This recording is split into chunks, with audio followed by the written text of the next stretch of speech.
Hepatitis जो मर्ज़ ख़तरनाक हद ताईं तेज़ीअ सां वधी रहियो आहे, जंहिं लाइ योगा उपाय खणणु वक़्त जी अहम ज़रूरत आहे। 1 साल अॻु पाकिस्तान में कारी कामण, जंहिंखे असां साई या हेपेटाइटिस बी ऐं सी चवंदा आहियूं, जे मरीज़नि जो अंग 1.5 करोड़ खां वधीक हो। हाणे इहो वधी 2 करोड़नि ताईं पहुतो आहे।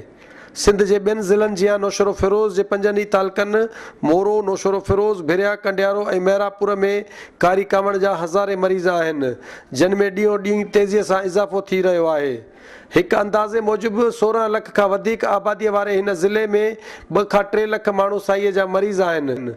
जॾहिं त खोड़ सारा मरीज़ गुर्बत सबबि टेस्टूं ई कराए नथा सघनि त उहे इलाज किथां कराईंदा ऐं तकलीफ़ुनि ऐं बीमारीअ में ई ज़िंदगी घारे रहिया आहिनि। हूअं त हेपेटाइटिस जो मर्ज़ समूरे ज़िले जे हर शहर ऐं हर ॻोठ में मौजूदु आहे, जंहिं करे हज़ारे ख़ानदान मुतासिर थियल आहिनि। पर पटीदर वेझो ॻोठ गाज़ी खान मलक में इहा बीमारी तमामु घणी तेज़ी सां फहिलिजी रही आहे। सिंध टीवी न्यूज़ जी टीम हिन ॻोठ पहुती त ख़बर पई त हिन हिकिड़े ई ॻोठ में थोरे अरसे दौरान 3 औरतुनि समेत 10 ॻोठाणा नफ़ीसा मलक, हाकिमज़ादी मलक, बाउल ख़ातून, अरबाब अली मलक, आज़म मलक, अब्दुल गफ़ूर मलक, जाड़ो ख़ान मलक, इलियास मलक ऐं ॿिया शामिल आहिनि।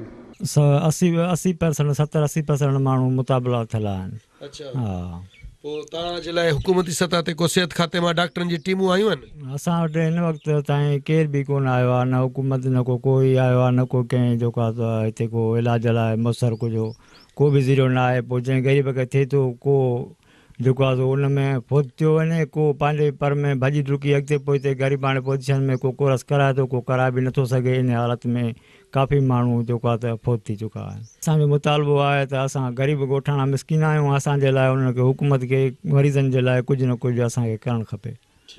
ताज़ो हिन जेका आहे उहा टेस्ट कराई आहे त जंहिंमें हिन खे बि कारी कामण जो जेको जरासीम उहो ज़ाहिर थियो आहे ऐं हींअर अॻिते हली पंहिंजो कोर्स जारी कराईंदो। त इन खां पुछूं था त इन जो इन बारे में छा चवणु आहे। तव्हांजो नालो छा आहे? मोहम्मद साजन मलक। तव्हांखे इहा तकलीफ़ माना कीअं महसूसु थी? तकलीफ़ हाणे 2-3 8-10 ॾींहं थींदा तकलीफ़ महसूसु थी। आयासीं नवाब शाह वियासीं डॉक्टर ॾे, टेस्ट कराईसीं, अल्ट्रासाउंड करायोसीं, उन मां आई। बहरहाल उन खां पोइ असां त रहियासीं पंहिंजे असांजे ॻोठाणनि खे तक़रीबन तकलीफ़ घणी आहे हिन ॻोठ जी। इन शइ में तक़रीबन घणो वकोड़जी विया। सिहत खाते वारा या हुकूमत या कंहिं बि माण्हू या सरकारी मुलाज़िम MN MPA कंहिं बि असांजी ॻोठाणनि सां हिमायत न कई आहे। अॼु ॾींहं ते कारी कामण जेके असां हेपेटाइटिस बी ऐं सी चऊं था, त इन कारी कामण में भला हिन ॻोठ में केतिरा माण्हू जेके आहिनि उहे फौत थी विया आहिनि? इहे 20 खां 25 ते थी विया आहिनि। तक़रीबन हींअर बि मुंहिंजे अंदाज़े मुताबिक़ तक़रीबन 100 जेके वधीक हूंदा, घटि न हूंदा। हा, बीमारी में आहिनि, कामल में। अञा ॿी आम जेकी साई हल्की सल्की थींदी आहे उहा अलॻि आहे हिते। पोइ जर जे पाणी जे करे आहे या कहिड़े बि हिसाब सां।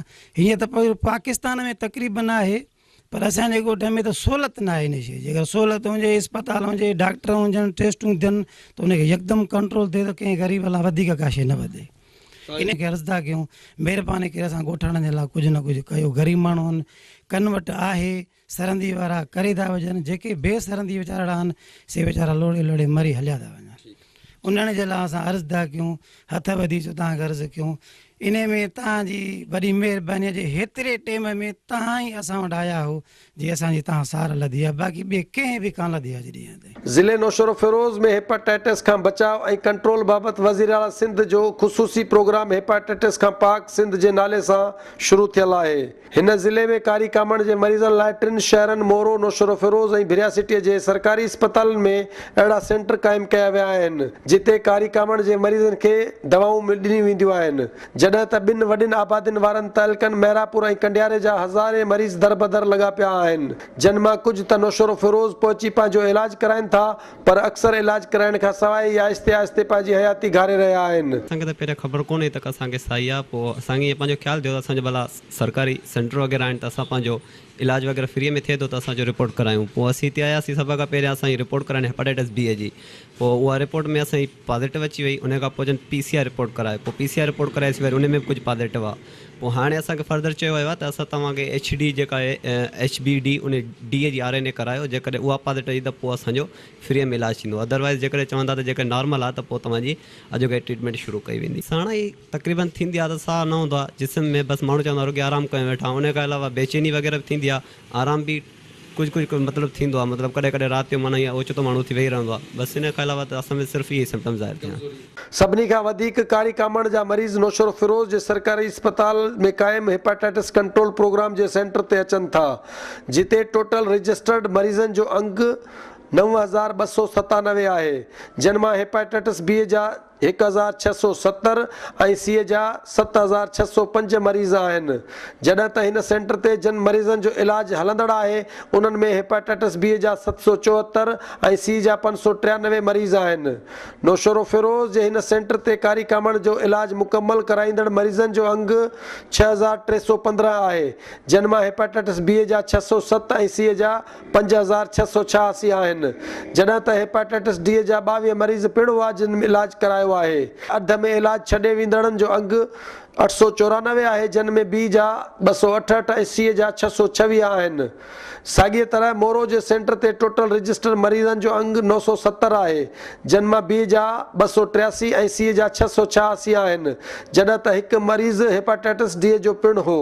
मोरो जे सेंटर ते हलंदड़ इलाज हेठि कारी कामण जे मरीज़नि जो अंग 705 आहे, जिन मां बी जा 125 ऐं सी जा 579 आहिनि।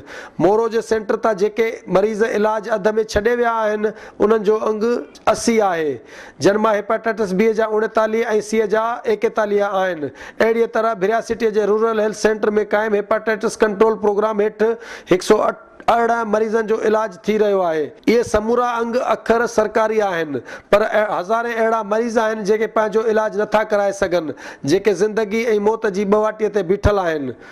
हाणे माशाअल्लाह अल्लाह जी महिरबानीअ सां अॻे त इंजेक्शन फार्म ते हूंदो 6 महीननि जो, हाणे सीए जी जेको टेबलेट कढियो अथनि 3 महीननि जो बि कोर्स आहे, 6 महीननि जो बि ॾिनो आहे। हुकूमत वॾी सहूलियत कई आहे ग़रीब मरीज़नि जे लाइ, ऐं उहो कोर्स हिते मौजूदु आहे। ऐं हेपाटाइटिस बी जो जेको कोर्स आहे उहो जेको आहे सो 12 महीननि जो आहे। आम तौर ते इहा ॻाल्हि ॿुधण में ईंदी आहे त कारी कामण जर जे ख़राब पाणी वापराइण जे करे थिए थी, पर ईअं न आहे। इहा बीमारी रत जे जुज़नि मां लॻंदी आहे। जॾहिं को कारी कामण जो मरीज़ कंहिं हजम जे दुकान तां कटिंग कराए वेंदो आहे ऐं साॻियनि औज़ारनि सां ॿिए जा वार ठाहिया वेंदा आहिनि त इहा बीमारी मुंतक़िल थी वेंदी आहे। बहिराड़ियुनि में अॼु बि केतिरनि ई माण्हुनि जे हजम साॻे ई ब्लेड सां ॾाढी ठाहींदो आहे या वरी पाकी इस्तेमालु कंदो आहे, जेको मर्ज़ खे वधाइण जो कारण बणिजे थो। जॾहिं त ॻोठनि में हिन मर्ज़ जे वधी वञण जो सबबु मच्छर पिणु आहे। कारी कामण जे मरीज़ खे चक हणण बैदि उहो मच्छर जेकॾहिं तंदुरुस्त माण्हू खे चक हणंदो त रत जे जुज़नि जे करे इहा बीमारी मुंतक़िल थी वेंदी, जॾहिं त कारी कामण जे मरीज़ औरत मां पैदा थींदड़ ॿार खे बि इहा बीमारी लॻी वेंदी आहे। कॾहिं पेट भरिजी पवंदो आहे, जिस्म में सूर, बुखार, कमज़ोरी घणी, मगज़ खे चक्कर। घणनि ॾींहंनि खां तव्हांजो इलाज हलंदड़? हे 3 महीनो कराए अथमि कोर्स, पर तकलीफ़ त घणनि सालनि खां वठी हुई। हाणे आहे पर एतिरो कमल हा। टंगुनि में सूर हूंदो, मथे में सूर, जिस्म में सणाइप, असां दवाऊं वरितियूं आहिनि, असां बिल्कुलु ठीकु आहियूं। हेपाटाइटिस बी आहे तव्हांखे या सी? हेपाटाइटिस सी जी। 4 महीना थी विया आहिनि। अच्छा हाँ अच्छा, तव्हां 3-4 महीननि खां मुसलसल अचो पिया या अचूं था पिया, दवा चए अञा कोन आई आहे। हेपाटाइटिस जे मर्ज़ ते कंट्रोल कराइण में हुकूमत एतिरी संजीदा न आहे जेतिरो खेसि थियणु घुरिजे। ज़िले में हेपाटाइटिस कंट्रोल प्रोग्राम तहत नाले में त हज़ारे मरीज़ दाख़िल आहिनि, पर उहे पंहिंजूं टेस्टूं बि ख़ानगी तौर ते हज़ारे रुपया ख़र्च कराए कराइनि था। जॾहिं त कारी कामण जो हिकु मरीज़ 3 टेस्टुनि ICT, अलाइज़ा ऐं PCR खां पोइ रजिस्टर्ड थिए थो। टिनी मरहलनि मां हिकु ग़रीब मरीज़ खे जंहिं पीड़ाव ऐं तकलीफ़ मां गुज़रणो पवे थो, इहो आम माण्हू नथो सम्झी सघे। इहा पीड़ाव ऐं तकलीफ़ उहो कारी कामण जो मरीज़ ई सम्झी सघे थो। सिहत खाते खे घुर्जे त अॻियां बि बुनियादनि ते ॻोठनि में हेपाटाइटिस खां बचाव जी वैक्सीन कराई वञे ऐं हिननि मर्ज़ में वरितल मरीज़नि जूं टेस्टूं फ्रीअ में करे इलाज फ्रीअ में कयो वञे।